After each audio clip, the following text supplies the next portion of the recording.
The words hit me like a sledgehammer to the chest, delivered with the kind of theatrical cruelty that only comes from someone who's been rehearsing their moment of triumph. My father-in-law left us 7 houses in Miami Beach.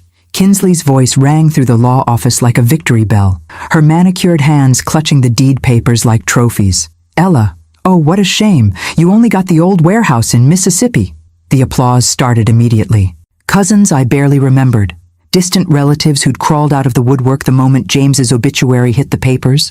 Uncle Robert, who'd borrowed money from James for 30 years without ever paying it back. All of them clapping like Kinsley had just announced she'd won the lottery, which in their minds, she had. I sat in the leather chair beside the mahogany conference table, my weathered hands folded in my lap, watching my former daughter-in-law perform her victory dance with the precision of someone who'd been planning this moment for years. At 35, Kinsley moved through the world like someone who'd never been denied anything she wanted, her blonde hair perfectly styled, her designer dress probably costing more than most people's monthly rent. 7 mansions, she continued, holding up her phone to take a selfie with the deed papers. Waterfront properties, pool access, yacht slips, can you even believe it? More applause, more congratulations, more validation for the woman who'd spent the last 4 years treating me like an inconvenient relative who'd overstayed her welcome at every family gathering. The lawyer, Mr. Henderson, cleared his throat diplomatically. Mrs. Monroe, if we could proceed with the rest of the will reading. Oh yes, of course, Kinsley said, not bothering to lower her voice or moderate her glee. I'm sorry, Ella. I didn't mean to get so excited about our inheritance. I know this must be difficult for you. Difficult, as if watching your ex-husband's family celebrate your apparent poverty was merely an inconvenience rather than a public humiliation. I looked across the table at my son, Dean, 40 years old, and sitting there like a statue carved from embarrassment and cowardice. His dark hair, so much like his father's, was perfectly styled, his expensive suit tailored to hide the softness that came from a lifetime of never having to do physical work. He wouldn't meet my eyes, just stared at his hands while his wife performed her one-woman show about inherited wealth. Dean, I said quietly, my voice cutting through Kinsley's continued celebration. You're awfully quiet. He finally looked up, and I saw something in his expression that broke my heart. Not grief for his father, not concern for my feelings, but shame. Shame that his mother had received what everyone in the room considered the consolation prize. Mom, he started, then trailed off, glancing at Kinsley as if seeking permission to speak. Dean's just overwhelmed, Kinsley answered for him, sliding back into her chair with the fluid grace of someone who'd never doubted her place at the head of any table. 7 properties is a lot to manage. We'll probably need to hire a property management company. Maybe buy a yacht to travel between them all. Uncle Robert laughed loudly. Kinsley, you better invite us to the housewarming parties, all 7 of them. Of course. We're thinking of having the first one next month. A real celebration of James's legacy. She turned to me with a smile that looked sympathetic, but felt predatory. Ella, you're welcome to come naturally. I know the warehouse isn't much, but maybe you could turn it into something useful, like a workshop? You were always so practical. Practical. The word she used when she meant poor, when she meant beneath her notice, when she meant someone who fixed things instead of buying new ones. I reached into my worn leather purse and pulled out the envelope containing my inheritance documents. The deed to a 40,000 square foot warehouse in Yazoo City, Mississippi. The building where James and I had spent countless weekends during our marriage, back when I was still trying to understand why he'd been so insistent about buying property in such an unremarkable place. A warehouse, Cousin Martha said with poorly concealed pity. Well, Ella, at least you'll have somewhere to store things. More laughter. More sympathetic looks from people who'd never offered sympathy when it might have been useful. I stood up slowly, my joints protesting after sitting through 2 hours of legal proceedings and family theater. Everyone in the room fell silent, watching me with the kind of morbid curiosity usually reserved for traffic accidents. Mr. Henderson, I said, addressing the lawyer directly, is there anything else I need to sign? No, Mrs. Monroe. Your inheritance is straightforward. The warehouse, the surrounding 40 acres, and all mineral rights are transferred to you free and clear. Mineral rights. I noticed that phrase sailed right over everyone's heads, including Kinsley's. She was too busy mentally decorating her Miami mansions to pay attention to legal technicalities. I tucked the documents back into my purse, the same purse I'd carried for 15 years because it was well made and served its purpose. Unlike some things, I'd learned quality lasted longer than flash. "Well," I said, looking around the room at faces flushed with second-hand excitement about Kinsley's windfall. "Congratulations to everyone. I hope you all enjoy your good fortune." I walked toward the door, then paused with my hand on the handle. Dean was looking at me now, finally, his expression a mixture of guilt and something that might have been concern. "Son," I said, my voice carrying clearly in the suddenly quiet room. "You really don't know, do you?" The temperature in the room seemed to drop 10 degrees. Kinsley's smile froze on her face like ice forming on a window. "Don't know what?" she asked, her voice higher pitched than usual. I looked at my son, this man I'd raised and loved, and tried to prepare for a world that was more complicated than inherited wealth and Miami real estate. A world where appearances could be deceiving, where the most valuable things weren't always the most obvious ones, where a warehouse in Mississippi might be worth more than 7 mansions in Florida. "Don't know what, Mom?" Dean echoed, finally finding his voice. I smiled, the first genuine smile I'd managed since James's funeral 3 weeks ago. Not a happy smile exactly, but the expression of someone who knew something that everyone else was about to learn the hard way. "Nothing, sweetheart. Nothing at all." I opened the door and walked out of the law office, leaving behind a room full of people who thought they knew exactly what James Monroe's final wishes had accomplished. Behind me, I could hear Kinsley's voice rising in pitch and volume, demanding answers to questions she didn't know how to ask. Let them celebrate their Miami mansions, I thought, as I walked to my 15-year-old Honda Civic. Let them plan their yacht parties and their property management companies, and their Instagram posts about inherited luxury. James had always been smarter than any of them realized, and in 45 minutes, when I was safely back in my modest apartment, I would open the sealed letter he'd left for me, the one Mr. Henderson had handed me along with the warehouse deed. The letter that would explain exactly why my ex-husband had chosen to give his grieving family exactly what they thought they wanted, while giving me exactly what I actually needed. Some gifts, I was learning, were more carefully planned than they appeared, and some warehouses in Mississippi were worth more than 7 mansions in Miami Beach, but that was a lesson for another day. Today, I just wanted to go home and read a dead man's final words to the woman who'd loved him long enough to understand that his greatest act of love might look like abandonment to everyone else. The drive home from the lawyer's office passed in a blur of Memphis traffic and churning thoughts. My hands gripped the steering wheel of my Honda Civic, 15 years old but meticulously maintained, much like everything else in my life since the divorce, while Kinsley's triumphant laughter echoed in my memory like fingernails on a chalkboard. 7 houses in Miami Beach. The words had been delivered with the kind of vindictive glee usually reserved for lottery winners, rubbing their fortune in the faces of people who'd bought losing tickets. I pulled into the parking lot of Riverside Gardens, the modest apartment complex I'd called home for the past 4 years. Not because I couldn't afford better, but because I'd learned to value substance over appearances, function over flash. The 2-bedroom unit on the 3rd floor had everything I needed: good bones, reliable plumbing, and neighbors who minded their own business. Mrs. Patterson from 3B was watering her balcony plants as I climbed the exterior stairs, and she waved with the casual friendliness of someone who knew me as the quiet woman in 3C, who always paid her rent early and never complained about noise. "How was your day, dear?" she called out, her voice carrying the genuine concern that came from small kindnesses between strangers. "Eventful," I replied, managing a smile. "James's will was read today." "Oh my! I hope everything went smoothly." If only she knew. As smoothly as these things ever go. Inside my apartment, I dropped my purse on the small dining table and stood in the silence that had become my constant companion since the divorce. Not the oppressive silence of loneliness, but the peaceful quiet of someone who'd finally learned the difference between being alone and being abandoned. The sealed envelope sat in my purse like a time bomb, James's careful handwriting spelling out my name in the script I'd known for 32 years. We'd met in college, me, the scholarship kid from rural Mississippi studying civil engineering, him, the business major whose family owned half of Memphis's commercial real estate. I'd fallen in love with his laugh, his curiosity about how things worked, his complete lack of awareness about his own privilege. I'd married him despite his money, not because of it. The divorce had been civilized, even friendly.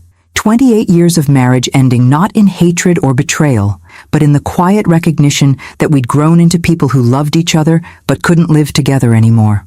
James had needed constant motion, social events, business dinners with people who talked about quarterly profits over expensive wine. I'd needed space to think, to create, to exist, without performing the role of successful businessman's wife. We'd remained friends after the papers were signed. Awkward at first, then gradually finding a comfortable distance that let us share coffee occasionally without the weight of failed expectations crushing the conversation. I made myself a cup of tea, Earl Grey, the same brand I'd been drinking since graduate school, and settled into my reading chair by the window. The Memphis skyline glittered in the late afternoon light, a view I'd chosen specifically because it reminded me that cities were just engineering projects scaled up, problems solved with concrete and steel and careful planning. The envelope opened easily, revealing 3 pages of James's careful handwriting and a smaller sealed envelope marked, "Open after reading letter." "My dearest Ella," it began, and I could hear his voice in every word, the slight southern accent he'd never quite shaken, despite decades of business school and corporate meetings. "If you're reading this, then I'm gone, and you've just endured what I suspect was a rather unpleasant performance from our family. Specifically from Kinsley, who has been practicing her victory speech for months, completely unaware that she's celebrating winning a game she doesn't understand." I paused, a laugh escaping despite myself. Even dead, James could read people with surgical precision. "Ella, I need you to know that everything I'm about to explain was planned with mathematical precision. Not as revenge. I'm not petty enough for that, despite what you might think about my final gift distribution. This is education. Brutal, expensive education that our son desperately needs if he's going to become a man instead of remaining a trust fund baby with good intentions." I sipped my tea and continued reading, feeling the familiar mixture of frustration and admiration that James had always inspired. He'd been the only person I'd ever known who could make questionable decisions seem like acts of wisdom, if you squinted hard enough. "The Miami houses are beautiful, Ella. Absolutely gorgeous. Kinsley has been driving by them for 2 years, taking photos, planning renovations she couldn't afford. What she doesn't know, what none of them know, is that I bought those properties with leveraged financing specifically to create this moment. My engineering mind immediately started calculating debt-to-value ratios, mortgage payments, property taxes on 7 luxury homes, the numbers that Kinsley would discover when the celebrations ended and reality set in. The warehouse, on the other hand? Well, you remember the warehouse. You remember why I bought it, even though at the time you thought I was being sentimental about your hometown. I remembered. We'd been driving through Mississippi on our way to New Orleans for our 10th anniversary when I'd noticed the geological formations around Yazoo City. The limestone bedrock, the way the land sloped toward the river, the mineral deposits that suggested something valuable beneath the surface.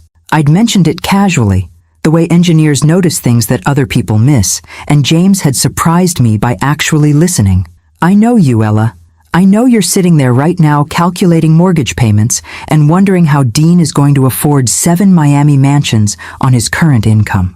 The answer is, he can't. Those houses will bankrupt him within 6 months unless he makes some very smart decisions very quickly. But you, my brilliant ex-wife, you're about to discover that your warehouse sits on something considerably more valuable than waterfront views and yacht slips." I set down the letter, my heart beating faster. James had always been good at surprises, but this felt different.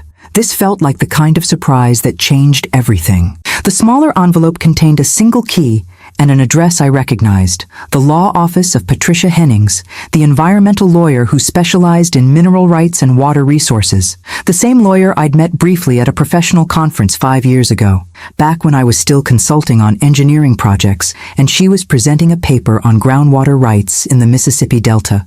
My phone rang, startling me from my thoughts. Dean's number appeared on the screen, and I considered letting it go to voicemail, but maternal instinct, even bruised maternal instinct, made me answer. "Mom?" His voice sounded strained, younger than his 40 years. "Are you okay? I mean, after today? With the will reading and everything?" I'm fine, sweetheart. How are you handling your inheritance? That's actually why I'm calling. Kinsley wants to drive down to Miami tomorrow to look at the properties. Start planning renovations, maybe hire an interior designer. She's already calling contractors about putting in infinity pools. Infinity pools. On properties that probably already had them, financed with debt that would swallow Dean's savings like quicksand. That sounds ambitious. Mom, I know today was awkward. The way Kinsley reacted, the things she said about your warehouse. She didn't mean to be cruel. Yes, she did.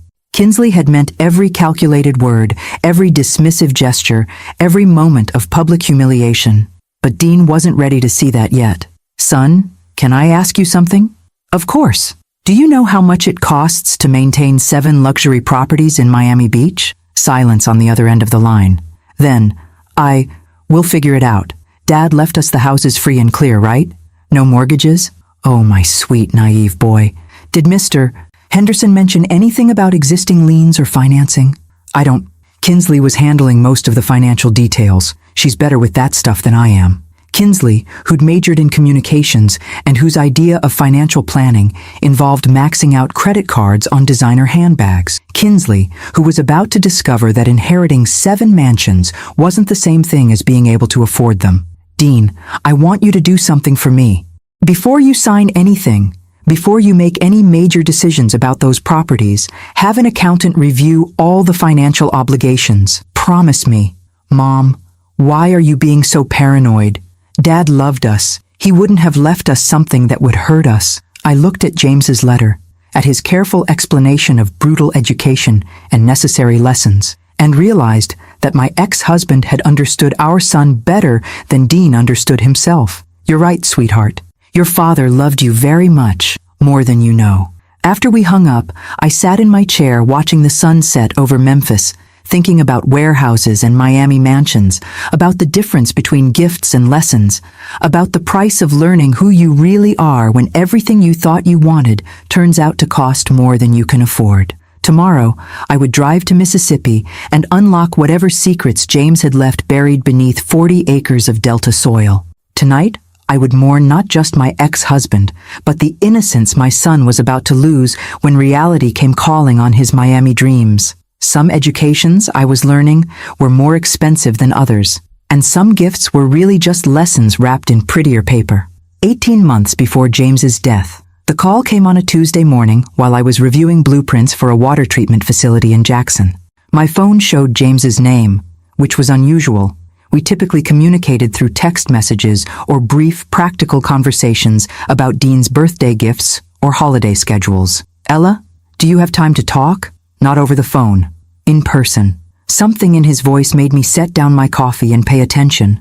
In the 4 years since our divorce, I'd heard James sound tired, frustrated, occasionally amused, but never this hollow. Of course. Is everything all right? I need to meet somewhere private. Away from Memphis, away from anywhere we might run into people we know. He paused, and I heard traffic noise in the background. What about that cafe in Yazoo City? The one near the old warehouse. The warehouse. We'd driven past it a dozen times over the years, that massive concrete structure sitting on 40 acres of Delta farmland like a monument to abandoned industry. James had bought it during our marriage. A whim, I'd thought then, though I'd provided the geological survey that had convinced him the land had potential. The Magnolia Cafe? James, that's 3 hours from Memphis. I know. Can you meet me there Thursday at 2? I agreed, more out of curiosity than concern. James had always been dramatic, prone to making simple conversations feel like international negotiations. But when I saw him 2 days later, sitting in a corner booth at the small-town cafe, with his shoulders curved inward and his usually immaculate appearance slightly disheveled, I realized this wasn't drama. This was fear. You look terrible, I said, sliding into the booth across from him. Always the engineer. Straight to the point. He attempted a smile that didn't reach his eyes. Ella, I'm sick. The words hung between us like a diagnosis neither of us wanted to acknowledge. I studied his face, noting the subtle signs I'd missed during our occasional coffee meetings, the weight loss, the fatigue around his eyes, the careful way he moved like someone conserving energy. How sick? Heart. Genetic cardiomyopathy. The doctors say I have maybe 2 years, probably less. He wrapped his hands around his coffee cup, like it was an anchor. I've known for 6 months, been trying to figure out how to handle things. Things? Dean. Kinsley. The mess I've made of my son's life by giving him everything without ever teaching him the cost of anything. I leaned back against the worn vinyl booth, processing this information. James had always been a planner, someone who thought 5 moves ahead in every situation. If he was telling me about his diagnosis, it wasn't because he needed emotional support. It was because he needed something else. What do you want from me, James? I want you to help me save our son. He pulled out a manila folder, thick with documents, bank statements, property records, financial projections, that made my engineering mind immediately start calculating ratios and risk assessments. Look at this, he said, spreading papers across the table between our coffee cups. Really look at it. The Miami properties, 7 luxury homes purchased over the past 18 months with financing that made my stomach clench. Each house was beautiful, expensive, and leveraged to the breaking point. The combined monthly carrying costs exceeded Dean's annual income by a factor of 3. James, what were you thinking? I was thinking about Kinsley. His voice carried a bitterness I'd rarely heard from him. Have you watched her lately, Ella? Really watched her? I had. At family gatherings, holiday dinners, the few occasions when our post-divorce politeness had put us in the same room. Kinsley moved through Dean's life like someone playing a role. The devoted wife, the loving daughter-in-law, the woman who just happened to know the exact value of every gift, every dinner, every gesture of affection. She doesn't love him, I said quietly. She loves the Monroe name. She loves the bank account, the social status, the idea of inheriting wealth she didn't earn. James's hands were shaking slightly as he organized the documents. I've been testing her, Ella.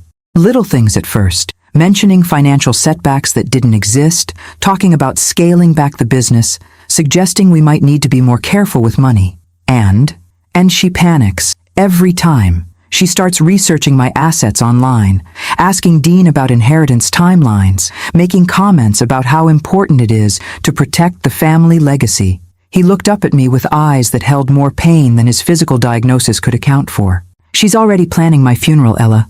Not because she'll miss me, but because she's calculating what Dean will inherit when I'm gone. I studied the financial documents, using numbers to process emotions that felt too large and complicated for words. The Miami houses were beautiful traps, designed to appeal to Kinsley's desire for luxury while creating debt obligations that would destroy anyone who couldn't see past the surface glamour. You bought these properties knowing they'd bankrupt Dean. I bought them knowing they'd reveal Kinsley's true priorities and force Dean to make choices about the kind of man he wants to be. James, that's... I searched for the right word. Cruel. No, Ella. Cruel is letting our son marry a woman who sees him as a trust fund with legs. Cruel is dying quietly and leaving him defenseless against someone who's been systematically isolating him from family and friends while positioning herself to inherit everything we built. He pulled out another set of documents, these ones bearing my signature from 28 years ago. Geological surveys, mineral rights assessments, water table analyses, all the technical work I'd done when James had insisted on buying 40 acres of apparently worthless Mississippi farmland. You remember this? Of course I remember. You thought I was crazy for seeing potential in empty land. You weren't crazy, Ella. You were right, as always. He spread out updated geological reports, environmental impact studies, corporate contracts that made my breath catch in my throat. That warehouse sits on one of the purest groundwater sources in the Mississippi Delta. I've spent the last year negotiating mineral rights and water extraction contracts with 3 major corporations. The numbers on the contracts were staggering. Millions in guaranteed annual royalties, with escalation clauses that would increase the payments over time. Clean, renewable income that would continue for decades. Why are you showing me this? Because I'm going to leave the warehouse to you. All of it. The land, the building, the mineral rights, the corporate contracts, everything. I stared at him across the small cafe table, understanding finally dawning. You want Kinsley to think she won. You want her to celebrate inheriting 7 mansions while I get the warehouse that everyone will see as worthless. I want Dean to learn the difference between wealth and debt, between assets and liabilities, between someone who loves him and someone who loves his money. James reached across the table and took my hand. And I want you to be there to catch him when he falls. James, You're the only person who ever loved our family without wanting anything in return. You're the only one who'll help Dean rebuild his life based on character instead of inheritance." His grip tightened. "Will you do this? Will you let me give you the warehouse and everything that comes with it?" I looked at the contracts, the geological reports, the evidence of James's elaborate plan to educate our son through controlled financial disaster. It was manipulative, complex, and probably the most loving thing James had ever done as a father. What if Dean never forgives me for having what he needed? Then he's not the man I raised him to be.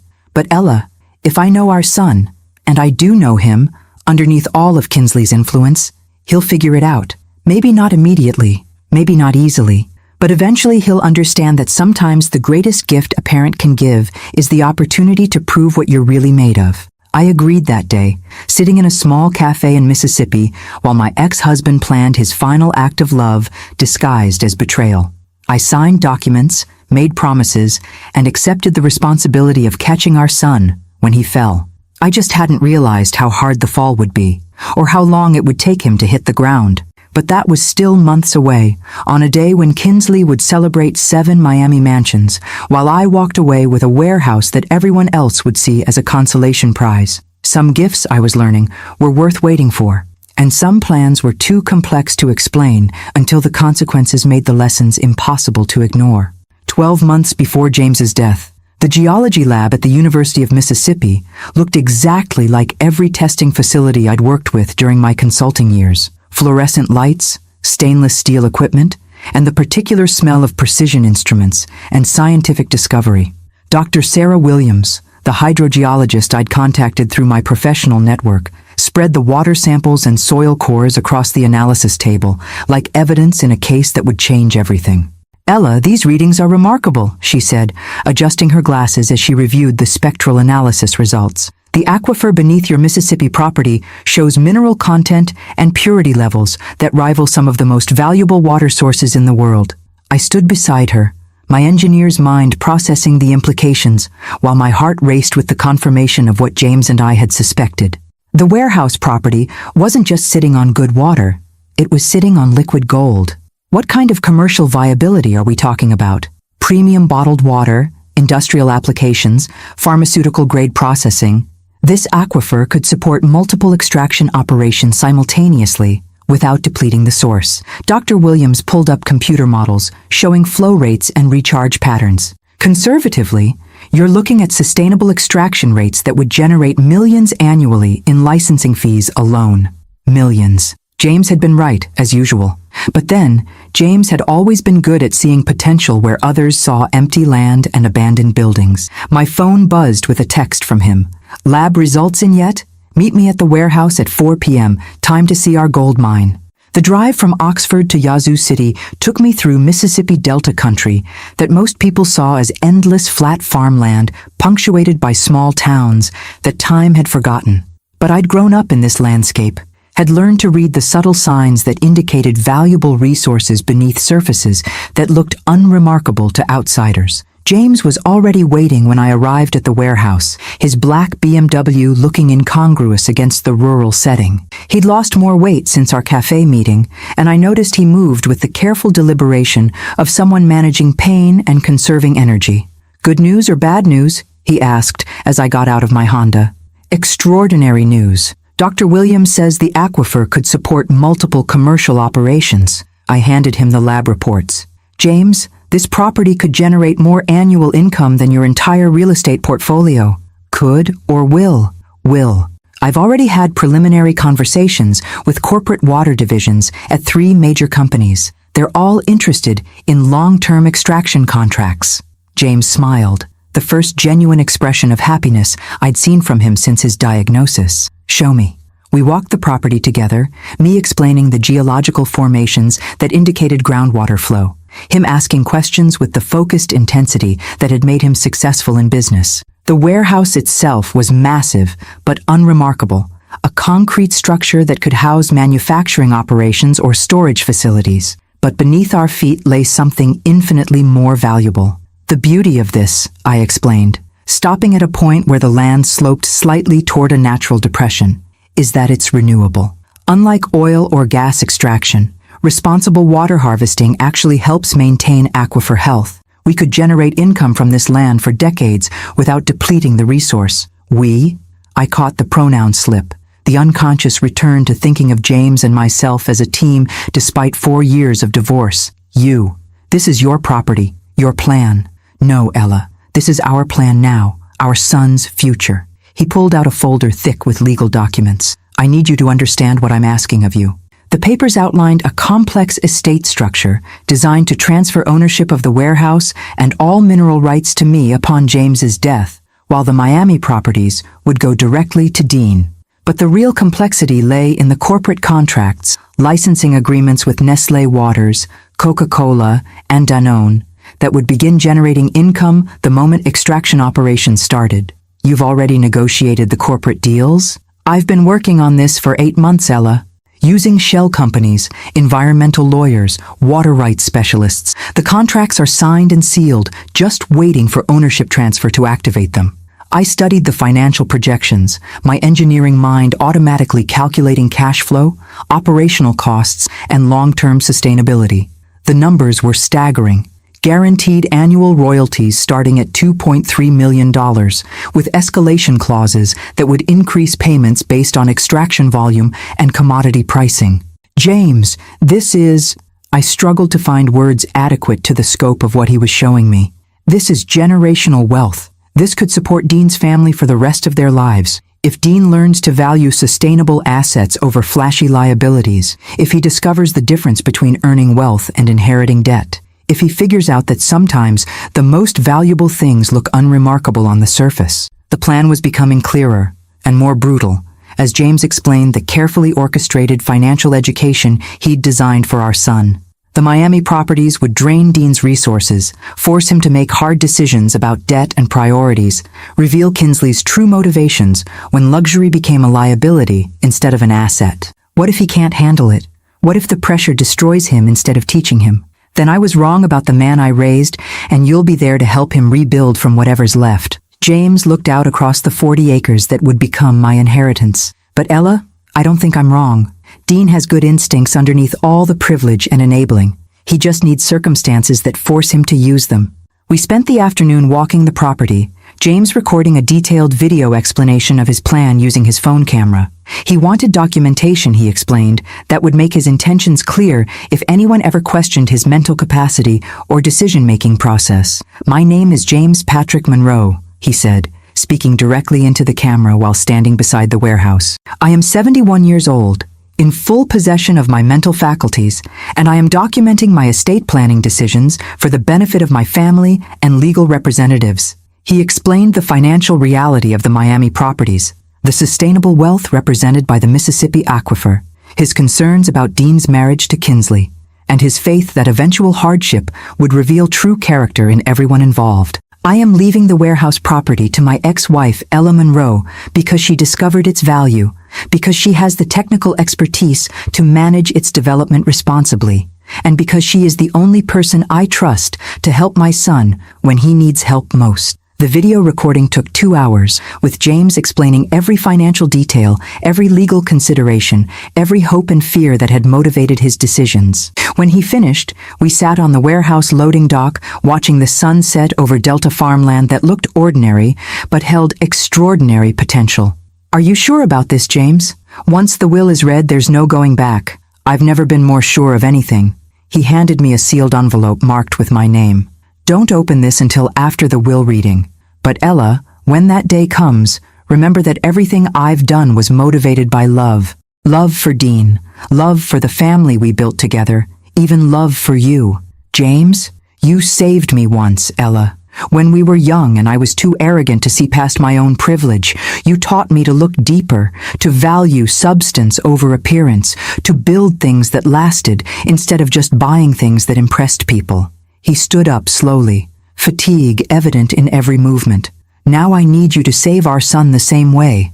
Driving home that evening, I carried with me the weight of James's plan, the sealed letter that would explain everything after his death, and the knowledge that in less than a year I would inherit wealth beyond anything I'd ever imagined. But more than that, I carried the responsibility of catching Dean when he fell, of helping him discover who he really was when everything he thought he wanted turned out to cost more than he could afford. Some inheritances, I was learning, came with obligations that lasted longer than the assets themselves, and some plans required more faith than fear, more love than logic, more patience than most people possessed. But James had always been good at seeing potential in unlikely places. He'd seen it in me 32 years ago.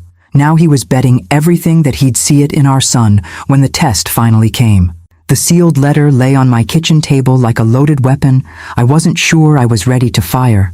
2 days had passed since the will reading.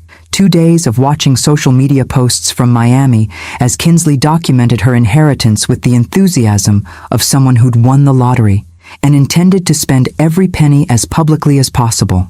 Instagram stories of champagne toasts, Facebook posts about blessed beyond measure, TikTok videos of her dancing through empty mansions while upbeat music played over captions like, "From small town girl to Miami beach queen, inherited, blessed, living my best life." Meanwhile, Dean had called 3 times, each conversation shorter and more strained than the last. He was trying to navigate between his wife's celebration and his mother's apparent disappointment, caught in the middle of a situation he didn't understand and wasn't equipped to handle. I poured myself a glass of the wine James used to bring when he visited, a modest Pinot Grigio from a vineyard we'd discovered during our honeymoon in California, and finally opened the envelope that would explain everything. "My dearest Ella, if you're reading this, then I'm gone, and you've just endured what I imagine was a rather spectacular performance from our extended family. Kinsley has probably posted 17 photos of Miami beach houses by now, and Dean is probably wondering why his father left his mother with what everyone thinks is a worthless warehouse. First, let me say this clearly. I am proud of you. Proud of the woman you became after our divorce. Proud of the way you rebuilt your life on your own terms. Proud of the fact that you never needed my money to prove your worth to anyone. Second, let me explain why I needed you to experience today's humiliation before you could understand today's gift. Ella, our son has never failed at anything important. Not really.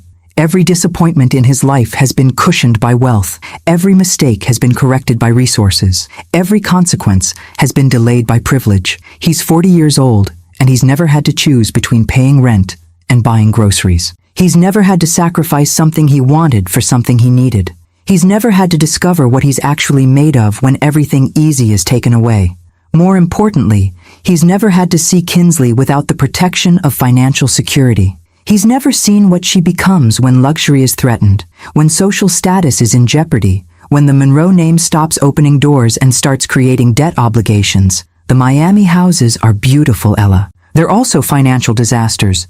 7 luxury properties with combined monthly carrying costs of $95,000. Property taxes, insurance, maintenance, utilities. I've calculated every expense down to the landscaping bills. Dean's current income covers maybe 60% of those costs. The rest will come from his savings, which will last approximately 6 months if he tries to maintain all 7 properties. After that, he'll have to start making choices. Hard choices. Adult choices. The kind of choices that reveal character instead of just testing credit scores. Meanwhile, you'll be sitting on the most valuable water rights in Mississippi, generating more monthly income than all 7 Miami houses combined, completely debt-free, with a sustainable resource that will appreciate for decades. But here's the crucial part, Ella. Dean doesn't know that yet, and he won't know until he's had time to learn what financial pressure feels like, what it means to be married to someone who loves status more than stability, what it costs to maintain appearances when you can't afford the reality behind them. I need you to wait. I need you to let him fall. Not because I want him to suffer, but because he needs to understand that the safety net was never the money.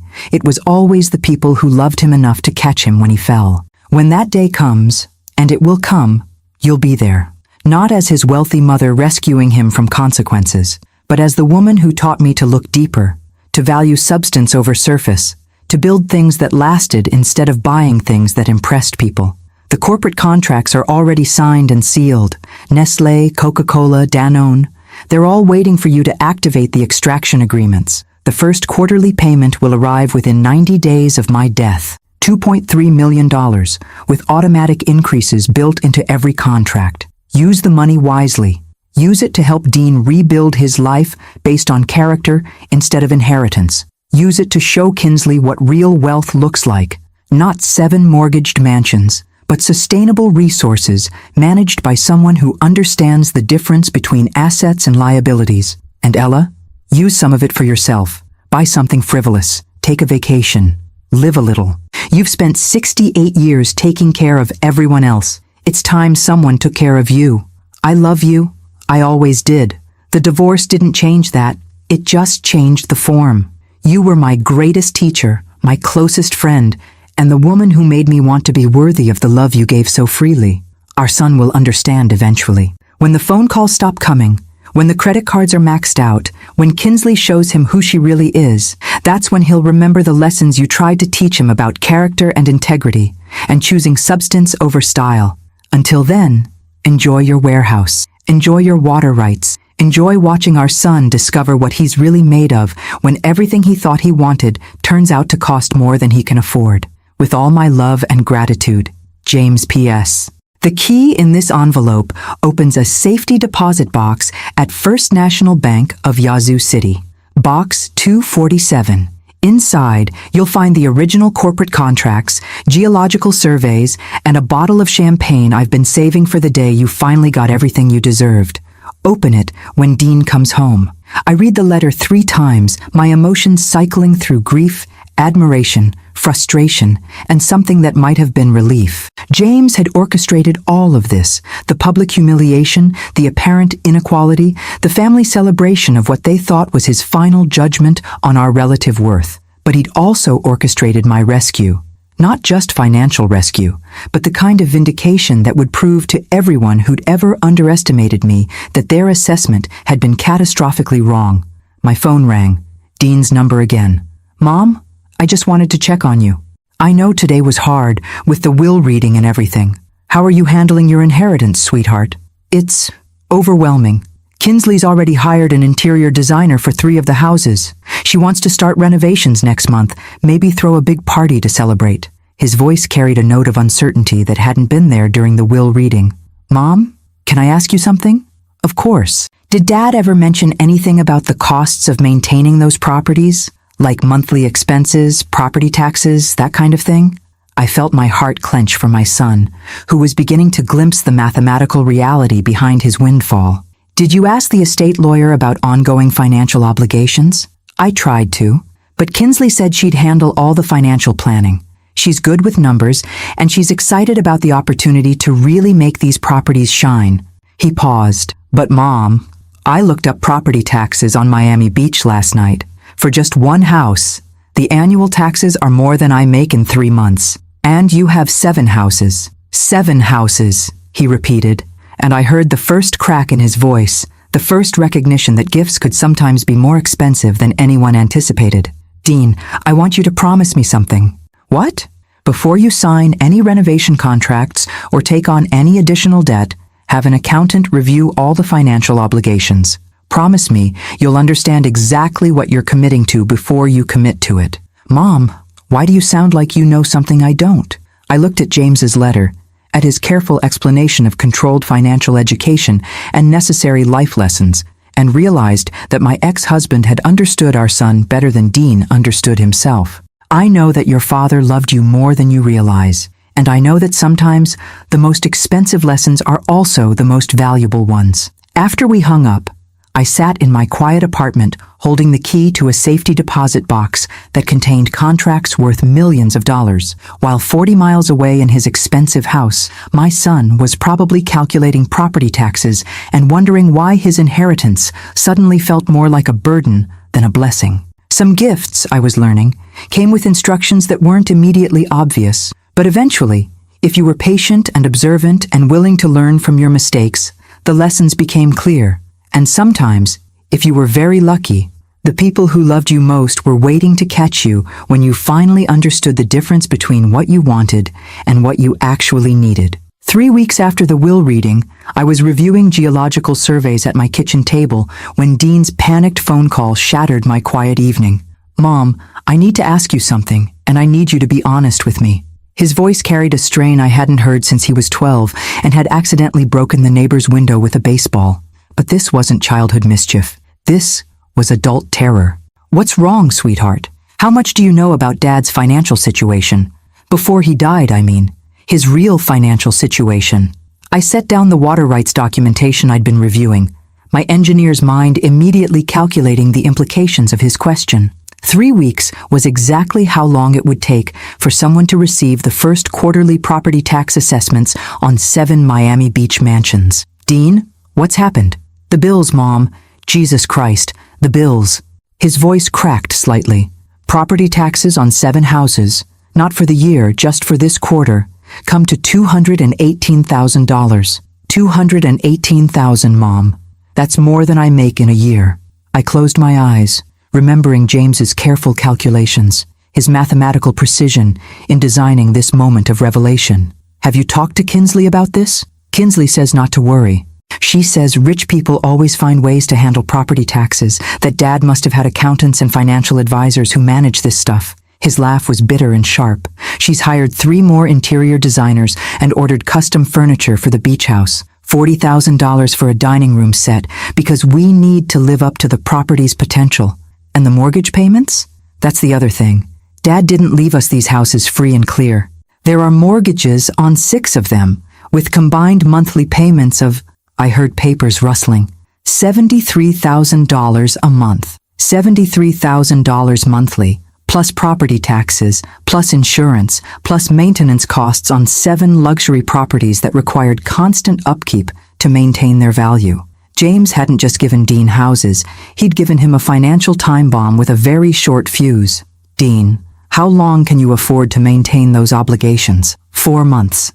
Maybe 5 if I liquidate my retirement accounts and max out every credit card I can qualify for. The desperation in his voice was growing more pronounced. Mom, I think Dad made a mistake. I think the lawyers screwed something up, because there's no way he would have left me with this kind of debt burden. Oh, my sweet boy. Your father made exactly the decisions he intended to make. Have you considered selling some of the properties? Kinsley won't hear of it. She says selling would be betraying Dad's vision and abandoning the family legacy. She's already planning a 4th of July party at the main house, invited 200 people, hired caterers. His voice was rising toward hysteria. Mom, she ordered an ice sculpture that cost $8,000. $8,000 for frozen water that's going to melt in 4 hours. I thought about my own inheritance, sitting 90 miles away in a seemingly worthless warehouse, generating more monthly income than Dean's 7 mansions combined. But James had been right about the timing. Dean needed to understand the weight of his burden before he could appreciate the lightness of real financial security. Dean, what do you need from me? I need to know if Dad ever mentioned anything about backup plans, emergency funds, additional assets that aren't in the will.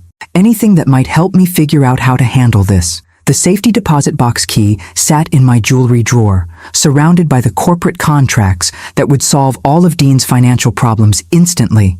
But opening that box now would deprive him of the education James had designed, would prevent him from learning the difference between earned security and inherited debt. Son, your father was always careful with money. If he left you those properties, he believed you could handle them. But what if I can't? What if I'm not smart enough or strong enough or whatever enough to manage this kind of responsibility? The vulnerability in his voice broke my heart, but I forced myself to remember James's letter, his careful explanation of necessary lessons and controlled failures. Dean, what does Kinsley say when you express these concerns to her? She tells me I'm being negative. That successful people don't focus on problems, they focus on opportunities, that I need to think bigger and embrace abundance. His laugh was hollow. Yesterday she suggested we take out additional loans against the properties to fund renovations that would maximize our lifestyle potential. More debt, more leverage, more commitment to a financial structure that was already beyond Dean's ability to sustain. Kinsley wasn't just failing to help. She was actively accelerating his financial destruction. Dean, I want you to do something for me. I want you to sit down with Kinsley and have a serious conversation about selling at least 4 of the properties. Use the proceeds to pay off the mortgages on the remaining 3 and create a sustainable financial situation. She'll never agree to that. Why not? Because... He paused, and I could almost hear him processing the implications of his own words. Because she's already told everyone about the 7 houses, posted pictures on social media, bragged to her friends, used them as proof that she married into real money. Selling any of them would be admitting that we can't afford to maintain them. And how do you feel about that reasoning? I feel like I'm drowning, Mom. I feel like I inherited an anchor disguised as a life preserver, and my wife is telling me to dive deeper instead of swimming toward shore. The analogy was more accurate than Dean realized. James had indeed given him an anchor. 7 anchors, actually, each one heavy enough to drag him under if he couldn't figure out how to cut himself free. Dean, what would happen if you made this decision without Kinsley's agreement? If you simply decided that financial survival was more important than maintaining appearances? He was quiet for a long time. I don't know. We've never disagreed about anything major before. She usually handles all the big decisions, and I just go along with whatever she thinks is best. Because her judgment has been so reliable in other areas? What do you mean? I thought about the $40,000 dining room set, the $8,000 ice sculpture, the 3 interior designers working simultaneously on properties that couldn't generate enough rental income to cover their basic carrying costs. I mean that someone who spends $40,000 on furniture while you're calculating whether you can afford property taxes might not have the financial judgment required to manage a 7-property portfolio. Mom, are you saying Kinsley doesn't understand money? I'm saying that understanding money and being excited about spending money are 2 very different skill sets. After we hung up, I sat in my apartment thinking about the difference between teaching and rescuing, between helping someone learn and enabling someone to avoid learning. James had designed Dean's inheritance to be educational, but education required letting students make mistakes and experience consequences. My phone buzzed with a text from an unknown number, a photo of Kinsley raising a champagne glass in what appeared to be a very expensive restaurant, with a caption that read, "Celebrating the Monroe Legacy. Miami, Chuck living, just blessed." The photo had been tagged with Dean's name, but he wasn't in the frame. He was probably home, calculating debt service payments and trying to figure out how to afford the lifestyle his wife was broadcasting to the world. Some lessons, I realized, were harder to learn than others. Some teachers had to watch their students struggle with problems that had obvious solutions, waiting for the moment when help would be education rather than enablement. And some inheritances came with instructions that required more courage than money, more wisdom than wealth, more love than logic. James had been right about one thing. Our son was about to discover what he was really made of when everything he thought he wanted turned out to cost more than he could afford.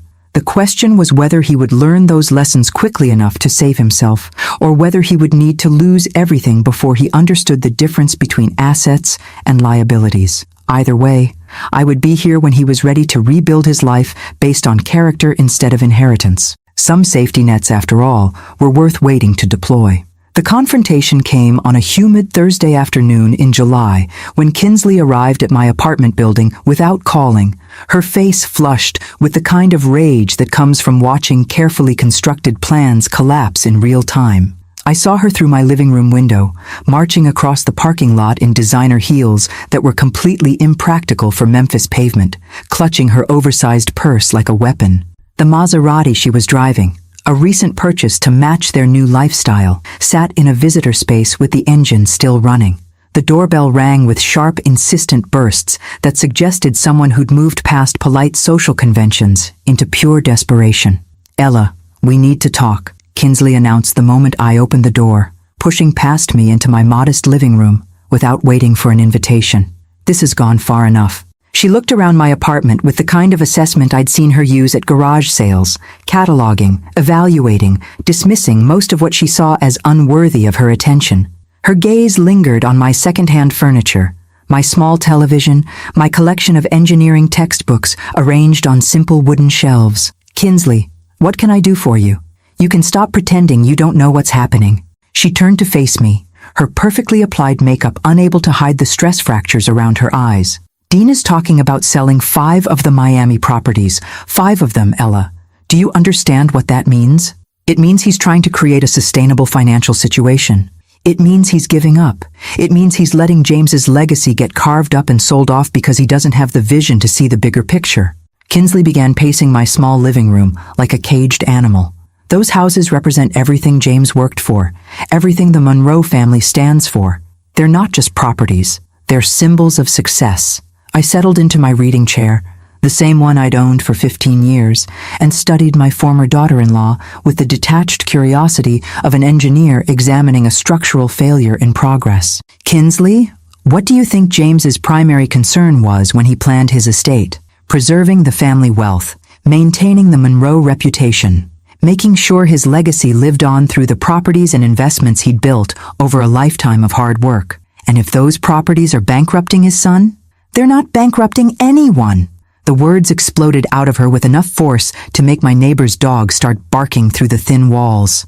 Rich people don't go bankrupt from owning too many houses. They find ways to make it work. They take out loans, they leverage assets, they think creatively about solutions. How much creative thinking have you done about generating $73,000 in monthly mortgage payments? Kinsley's face went pale beneath her foundation. How do you know about the mortgage payments? Dean told me. He's been calling every few days, asking for advice about managing the financial obligations James left him. Those are private family matters. Dean shouldn't be discussing our finances with anyone, even you.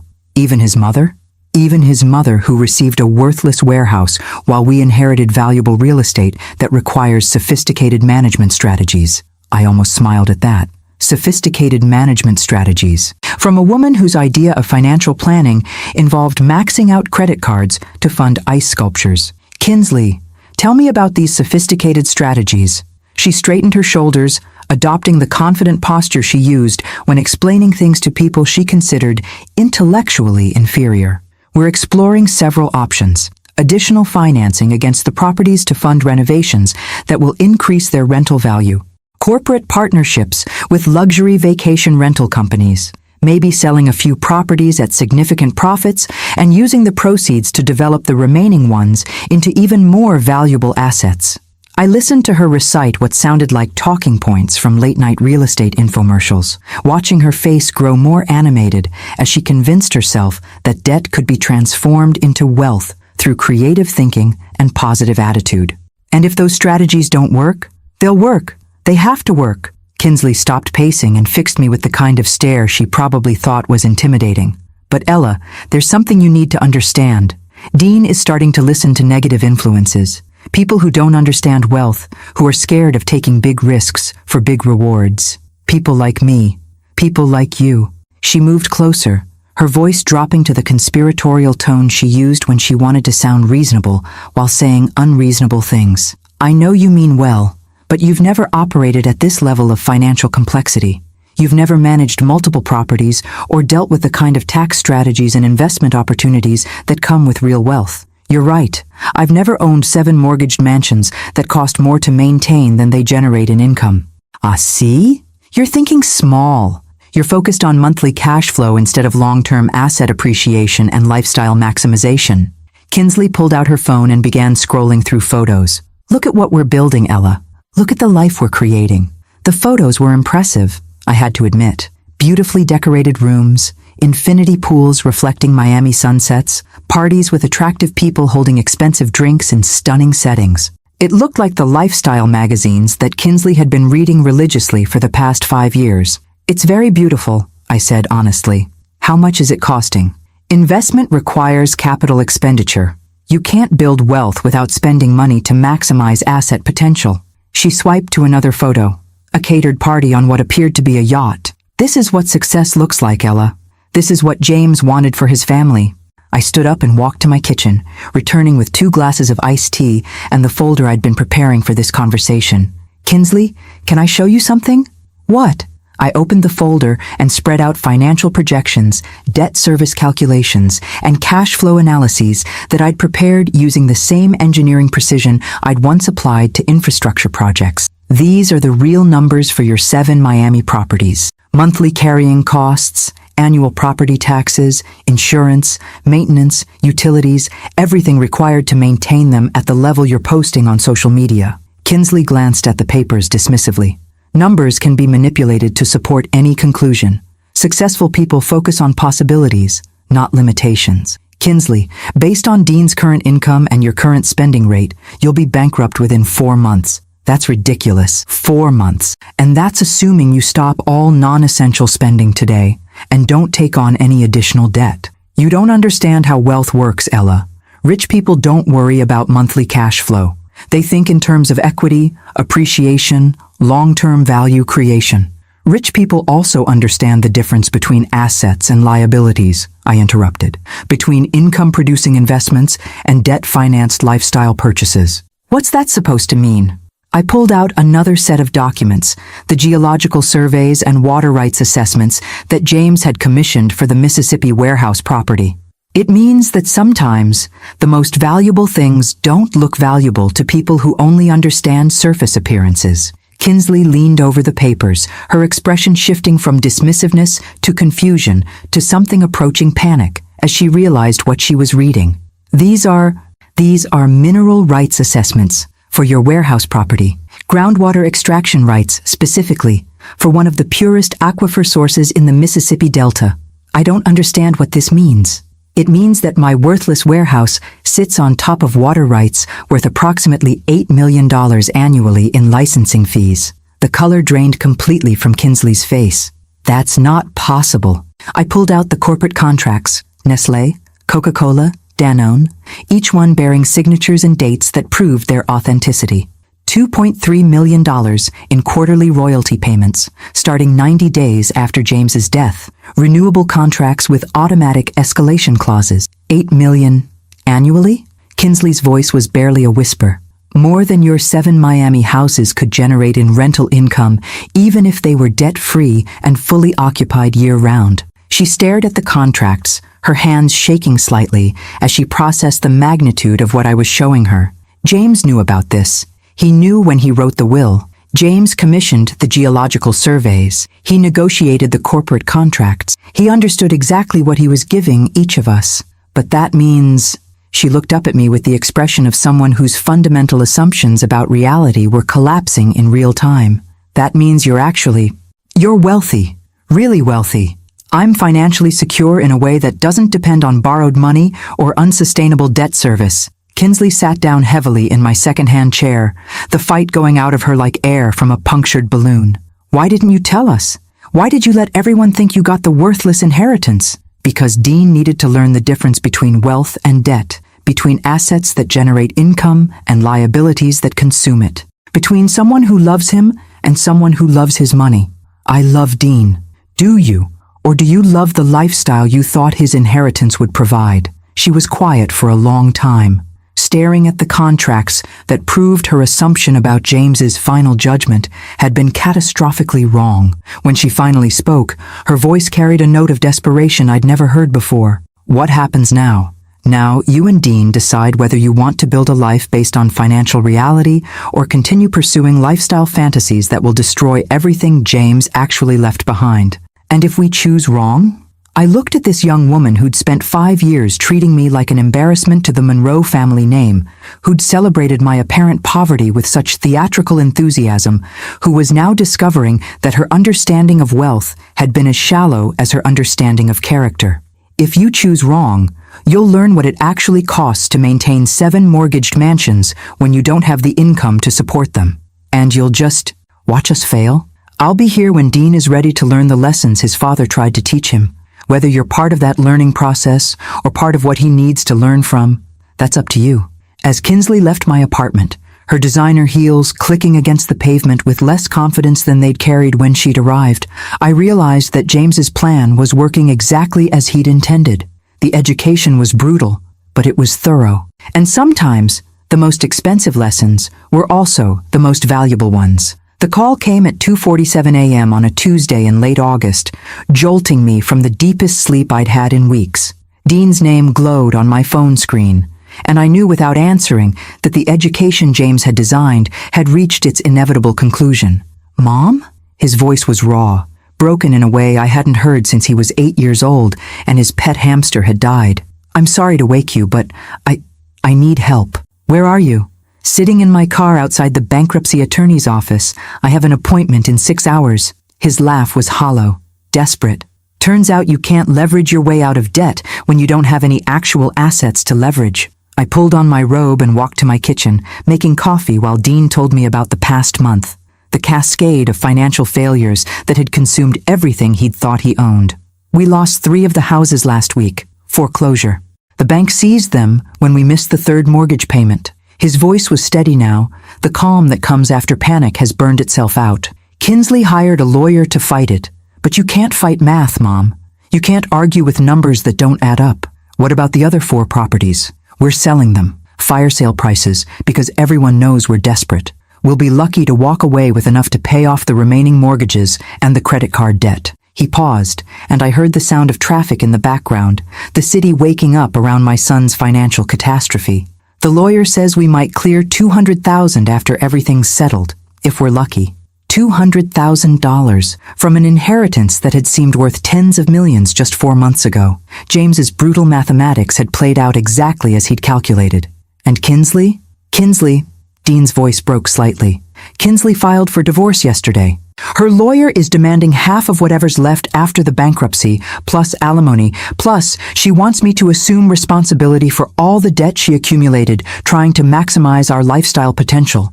I closed my eyes, feeling grief for my son's pain, and recognition that this moment had been inevitable from the first day Kinsley had celebrated inheriting 7 mansions without understanding their true cost. Dean, where are you staying? Extended stay hotel near the airport. It's cheap, and they don't ask many questions when you pay cash. His laugh was bitter. Amazing how fast your social circle disappears when they realize you can't afford to split the check at the restaurants they like. Son, I'm coming to get you. Mom, no. I appreciate the offer, but I need to handle this myself. I need to figure out how to rebuild from whatever's left after the lawyers finish picking through the wreckage. You don't have to rebuild alone. Yes, I do. Because if I don't learn how to stand on my own 2 feet now, I'll never learn. His voice was getting stronger, more determined. I've spent 40 years having other people solve my problems for me. Dad with money, Kinsley with decisions, you with advice I was too stupid to take. This is my mess, and I need to be the one who cleans it up. I felt a surge of pride for my son, recognizing in his words the first evidence of the man James had hoped he could become. But I also felt the weight of the sealed envelope in my jewelry drawer, the key that could solve every problem Dean was facing if I chose to reveal James's final gift. Dean, what if I told you that your father anticipated this moment, that he had plans in place to help you rebuild when you were ready to learn from what happened? I'd say that Dad was a lot smarter than his son, and that whatever help he arranged, I probably don't deserve it after the choices I've made. What if I told you that you do deserve it? That everything that's happened was designed to teach you lessons you needed to learn? Mom, what are you talking about? I thought about James's letter, his careful explanation of controlled education and necessary consequences, about the warehouse in Mississippi that Dean still believed was worthless, about the corporate contracts that could provide financial security for the rest of his life, about the plan that required Dean to lose everything before he could appreciate what real wealth actually meant. I'm talking about coming home, sweetheart. Not to Memphis, not to your old life, but to Mississippi. To the warehouse that everyone thinks is worthless. The warehouse? Mom, I don't understand. Pack whatever fits in your car and drive to Yazoo City. There's something I need to show you. Something your father left that you're not going to understand until you see it with your own eyes. Is this about that warehouse Dad left you? Mom, I know you're trying to help, but I can't accept charity from you too. I've already cost my family enough. It's not charity, Dean. It's education. The final lesson your father designed for you, but you had to earn the right to learn it. After we hung up, I sat in my kitchen waiting for sunrise and thinking about the difference between rescuing someone and teaching them to rescue themselves, between enabling weakness and rewarding growth, between helping someone avoid consequences and helping them learn from consequences they'd already survived. At 8 a.m., I drove to First National Bank of Yazoo City and opened the safety deposit box that contained James's final surprise. The corporate contracts, the geological surveys, the bottle of champagne he'd been saving for this moment. Everything was exactly where he'd promised it would be. I also found something he hadn't mentioned in his letter, a deed transferring half ownership of the warehouse property to Dean, with a note explaining the corporate structure that would make him an equal partner in the water rights operation. James hadn't just planned to catch our son when he fell. He'd planned to give him the tools to build something sustainable from the wreckage of his Miami dreams, but only after Dean had learned the difference between inherited wealth and earned wisdom. Dean arrived that evening, driving a 10-year-old Toyota with everything he owned packed into the back seat. He looked older, thinner, worn down by months of financial pressure and social humiliation. But there was something different in his posture, something that suggested he'd lost more than money in Miami. He'd lost illusions about himself and the world that had been both limiting and protective. "Mom, this place looks exactly the same as when I was a kid." "Some things don't need to change, sweetheart. They just need to be appreciated for what they actually are instead of what they appear to be." I led him inside the warehouse, to the conference table where I'd spread out all the documents James had left. The water rights assessments, the corporate contracts, the financial projections that showed sustainable wealth instead of flashy debt. "Dean, your father left you something much more valuable than 7 Miami mansions. He left you the opportunity to build real wealth based on renewable resources and sound business principles." I watched my son's face as he processed the geological surveys, the corporate agreements, the mathematical proof that the warehouse he'd always considered worthless was actually the foundation for generational wealth. "He knew," Dean whispered, his voice filled with awe and something that might have been grief. "He knew I'd lose everything in Miami. He knew Kinsley would leave. He knew I'd end up here, broke and desperate, and finally ready to listen.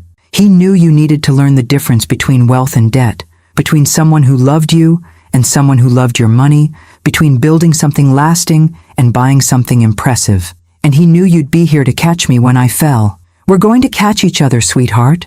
Partners in something your father built, but we're going to develop together. Something based on character instead of inheritance, on sustainable resources instead of leveraged dreams." That night, Dean and I opened James's champagne and toasted the beginning of a partnership that would honor everything valuable about the Monroe legacy, while abandoning everything that had been destroying it from within. Some educations, I was learning, were worth the price of losing everything you thought you wanted, and some inheritances were worth waiting 40 years to receive. 6 months later, I stood in the renovated warehouse office, watching Dean review quarterly royalty reports with the focused attention of someone who'd learned the hard way to understand every number that appeared on a financial statement. The corporate contracts were generating exactly what James had projected, $2.3 million every 3 months, with automatic escalation clauses that would increase payments as extraction volumes grew. "Nestlé wants to expand their operation by 40%. Dean said, looking up from the Coca-Cola quarterly assessment. "They're projecting demand increases that would bump our licensing fees to $3.2 million per quarter within 18 months. What do you think?" "I think we need to study the environmental impact projections before we agree to any extraction increases. Sustainable income only works if the resource remains sustainable." He gestured toward the geological surveys spread across his desk. "The aquifer can handle increased extraction, but we need to make sure we're not sacrificing long-term stability for short-term profits." I smiled, recognizing in Dean's careful analysis the engineering mindset that valued substance over appearance, sustainability over maximum exploitation. James would have been proud to see our son applying lessons learned through financial catastrophe to business decisions that would affect generations. The warehouse had been transformed over the past months from abandoned storage space into a functioning corporate headquarters. Not luxurious, we'd deliberately chosen efficiency over impression, but professional, comfortable, and designed to accommodate growth. Dean had moved into a small apartment above the office, embracing the simplicity of a life built around work that mattered rather than lifestyle that impressed people. "There's something else," Dean said, pulling out a letter marked with a return address I didn't recognize. "I got this yesterday, from Kinsley's divorce attorney." I felt my stomach tighten. The divorce had been finalized 3 months ago, with Kinsley receiving half of the proceeds from the Miami house sales, roughly $180,000 after legal fees and debt settlement. She'd moved back to Atlanta, taken a job with an event planning company, and disappeared from our lives with the efficient thoroughness of someone cutting ties with a failed investment. What does she want now? She's found out about the warehouse income. Apparently, she hired a private investigator to research my current financial situation, probably thinking I'd hidden assets during the divorce proceedings. Dean's expression was carefully neutral, but I could see the tension around his eyes. "Her lawyer is claiming that I committed fraud by concealing the water rights operation from the divorce court. You didn't know about the water rights during the divorce. I know that. You know that. But her lawyer is arguing that James must have told me about the potential income, that I deliberately hid community assets to avoid sharing them in the settlement. I thought about the carefully orchestrated timeline of James's plan, the sealed letters and safety deposit boxes that had ensured Dean couldn't learn about his inheritance until after he'd lost everything he'd thought he wanted. James had protected our son not just from premature wealth, but from having that wealth claimed by someone who'd never earned the right to it. Dean, what does your attorney say? He says we have ironclad documentation, proving I had no knowledge of the water rights until after the divorce was final. The bank records show, when I first accessed the safety deposit box, the geological surveys are all dated after Kinsley left, and the corporate contracts weren't activated until I became a legal partner in the operation. Dean's smile was grim but satisfied. Turns out Dad's obsession with documentation and legal precision worked in our favor. And Kinsley's financial situation? According to what her lawyer let slip, she's struggling. The event planning job doesn't pay much, and apparently she's been living beyond her means, expecting to find another wealthy boyfriend who could support the lifestyle she'd gotten used to. Dean shook his head. She's 35 years old, and she still thinks someone else should fund her dreams. My phone rang. Patricia Hennings, the environmental lawyer who'd been helping us navigate the complex regulations around groundwater extraction rights. Ella, I have news about the Federal Environmental Protection designation you applied for. Good news or complicated news? Excellent news. The EPA has approved your application to designate the aquifer as a protected water source under federal conservation guidelines. This gives you additional legal protections against over-extraction and ensures the resource will be preserved for future generations. After I hung up, Dean looked at me with the expression of someone still learning to process good news after months of financial disaster. Federal protection status? It means that no one can ever exploit this resource irresponsibly. It means the income we're generating will be sustainable for our children and grandchildren, assuming you ever have any. I paused, studying his face. Dean, have you thought about what you want your life to look like going forward? You mean beyond rebuilding my credit and learning how to live on a budget? I mean beyond survival, beyond just cleaning up the mess from Miami. What do you actually want to build with this opportunity? Dean was quiet for a long time, looking out the warehouse windows at the Mississippi Delta landscape that had seemed unremarkable when we were children, but now represented security and possibility. I want to build something that matters, he said finally.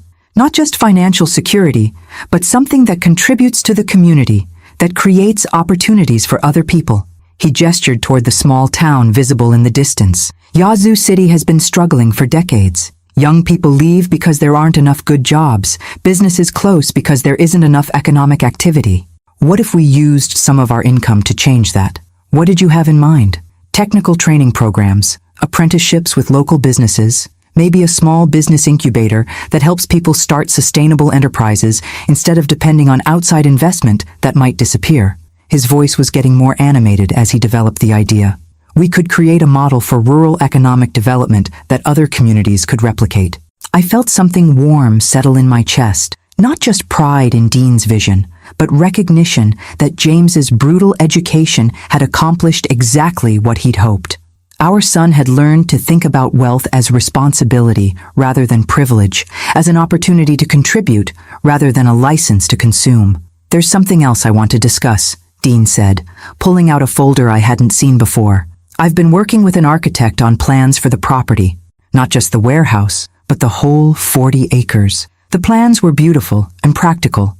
The warehouse expanded into a community center with meeting spaces and training facilities. The surrounding land developed with small cottages for visiting instructors and temporary housing for people participating in training programs. A design that honored the rural character of the area while creating infrastructure for economic growth. Dean, this is remarkable. It's what Dad would have wanted. Not just wealth preservation, but wealth utilization. Using resources to create opportunities instead of just accumulating assets. How much would all of this cost? About $6 million for the full development, spread over 3 years. But the community impact would be worth far more than the investment. Dean's expression was serious, determined. Mom, I want to do this right. I want to build something that honors everything Dad taught me, including the lessons I had to learn the hard way. That evening, As Dean worked late on development plans and corporate partnership proposals, I walked the property thinking about inheritance and education, about the difference between gifts and lessons, about the strange mathematics of love that sometimes required destroying everything someone thought they wanted in order to give them what they actually needed. Somewhere in Atlanta, Kinsley was probably calculating legal strategies for claiming money she'd never earned from resources she'd never valued. But here in Mississippi, Dean was designing a future based on sustainable wealth and community contribution, proving that James's faith in our son's eventual character had been justified. Some lessons, I realized, were worth the price of losing 7 mansions to learn. And some inheritances were worth more than money. They were worth becoming the kind of person who deserved them. James would have been proud to see our son finally understanding the difference. 2 years later, I stood beside Dean on the front porch of what had once been an abandoned warehouse, watching a group of young adults celebrate their graduation from the Delta Technical Training Institute with the kind of joy that comes from earning something valuable through honest work. The ceremony had been simple but meaningful. 23 graduates receiving certifications in sustainable agriculture, water management, and renewable energy systems. Skills that would keep them in Mississippi instead of driving them to Atlanta or Memphis in search of opportunities that didn't exist in their hometown. Maya Johnson got the job with the Agricultural Extension Service, Dean said, watching a young woman in her early 20s hug her parents while clutching her certificate like a diploma. Full benefits, $48,000 a year starting salary, working on sustainable farming initiatives throughout the Delta. And Marcus Williams? Starting his own solar installation business.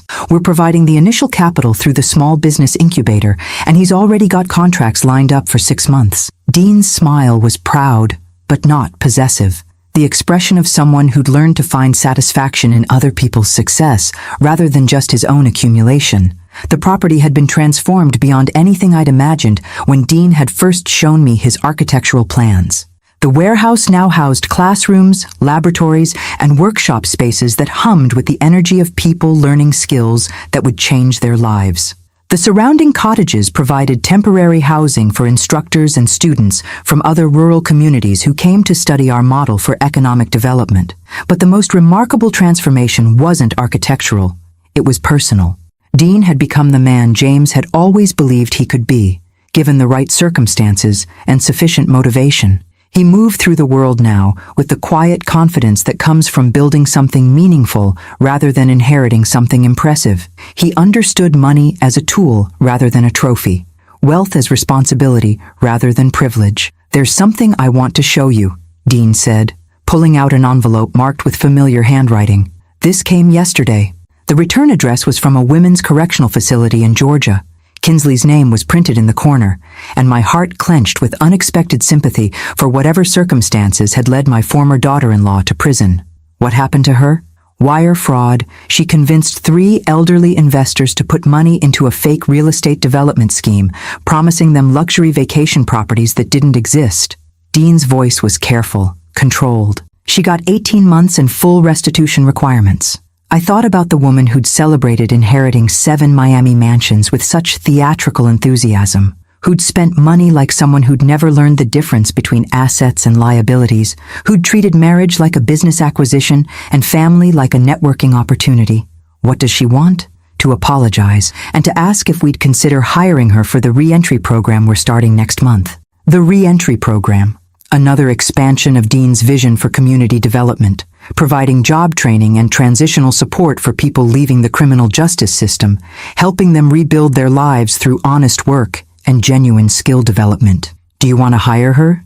I want to do what's right, not what feels good, not what provides emotional satisfaction, but what's actually right for everyone involved. Dean looked out at the community we'd built, at the gardens where former students were growing food for the local farmers market, at the workshop where current students were building furniture that would be sold to fund future expansion. And what do you think is right? I think Kinsley needs to learn the same lessons I had to learn. That security comes from what you build, not what you inherit. That respect comes from contribution, not consumption. That real wealth means having something valuable to offer other people. And you think she's ready to learn those lessons? I think she's finally desperate enough to consider learning them. Prison has a way of clarifying priorities that 7 Miami Mansions couldn't provide. I read Kinsley's letter while Dean continued explaining his thoughts about the re-entry program. Her handwriting was different, smaller, more careful, lacking the confident loops and flourishes that had characterized her signature on credit card receipts and mortgage documents. Dean, I know I have no right to ask for anything from you or your family, but I'm hoping you might consider giving me the chance to earn forgiveness rather than just requesting it. I've spent 2 years thinking about the choices I made, the person I became, the way I treated people who deserved better from me. I understand now that I was never really married to you. I was married to an idea of what your family could provide for me. I understand that I treated your mother like an obstacle rather than recognizing her as someone who'd spent her life building the kind of character I'd never bothered to develop. I don't expect forgiveness, but I'm hoping for the opportunity to prove that prison taught me something about the difference between wanting things and earning things. If you have any place in your programs for someone who needs to learn how to contribute instead of just consume, I'd be grateful for the chance. I know you're building something important in Mississippi. I've been following the news coverage of your community development work, and I'm proud of what you've accomplished, even though I have no right to feel proud of someone whose success I tried to undermine. Whether you decide to help me or not, I want you to know that I'm sorry. Not just for the legal problems I caused, but for the years I wasted trying to be someone else's idea of successful instead of learning what success actually means. Sincerely, Kinsley. I folded the letter and handed it back to Dean, thinking about redemption and second chances, about the difference between punishment and education, about the strange ways that consequences could sometimes lead to genuine growth. What will you tell her? That she can apply for the program like everyone else, that her past mistakes won't disqualify her, but they won't give her special consideration either, that if she's accepted, she'll start at the bottom and work her way up based on effort and contribution, not history or connections. And if she succeeds, then she'll prove that people can change when they're finally ready to do the work. And if she fails, she'll prove that some people are more interested in appearing reformed than actually becoming reformed. As the afternoon wound down and the last of the graduation celebration was cleaned up, Dean and I walked through the property that had become our shared life's work. The Technical Institute was thriving. The small business incubator had helped launch 17 successful enterprises, and applications were coming in from rural communities across the South wanting to replicate our model. Dean, do you ever regret losing the Miami houses? Every day, he said without hesitation. I regret the embarrassment, the financial devastation, the public humiliation of failing so spectacularly at something everyone expected me to succeed at. But I don't regret learning what I learned. I don't regret discovering what I'm actually capable of building when I stopped trying to maintain what someone else built for me. He gestured toward the institute, the workshops, the gardens where young people were learning to grow food and hope simultaneously. I don't regret finding out that Dad loved me enough to let me fail at maintaining his legacy so I could succeed at creating my own. As the sun set over the Mississippi Delta, painting the sky in shades of gold and promise, I thought about James and his elaborate plan to save our son through controlled destruction, about the difference between gifts and education, about the mathematics of love that sometimes required losing everything you thought you wanted in order to discover what you actually needed. Dean was right. Some lessons were worth the price of 7 Miami mansions, and some inheritances were worth more than money, more than property, more than anything that could be calculated on a balance sheet.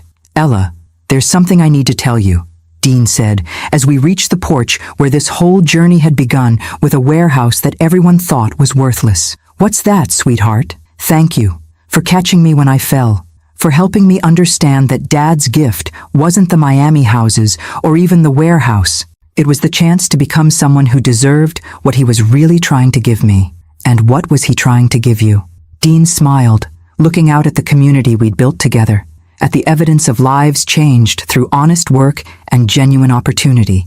The satisfaction of building something that matters, the security of knowing it's sustainable, and the wisdom to understand that real wealth isn't about what you inherit, it's about what you do with whatever chances you're given to prove who you really are. I squeezed my son's hand, feeling the calluses he'd earned through 2 years of physical work and community building, thinking about the man he'd become when everything he'd thought he wanted had been stripped away. Your father would be proud, I said. I hope so. But Mom, yes, I'm finally proud too. Not of what I inherited, but of what I built after I lost it all and found out what I was really made of. Outside, the Mississippi Delta stretched toward horizons that held nothing but possibility, and I realized that some gifts were worth waiting a lifetime to receive. Pride doesn't come from what you inherit, son. It comes from what you build after everything falls apart, and you choose to rebuild with your own hands, your own character, and your own understanding of what actually matters. The end.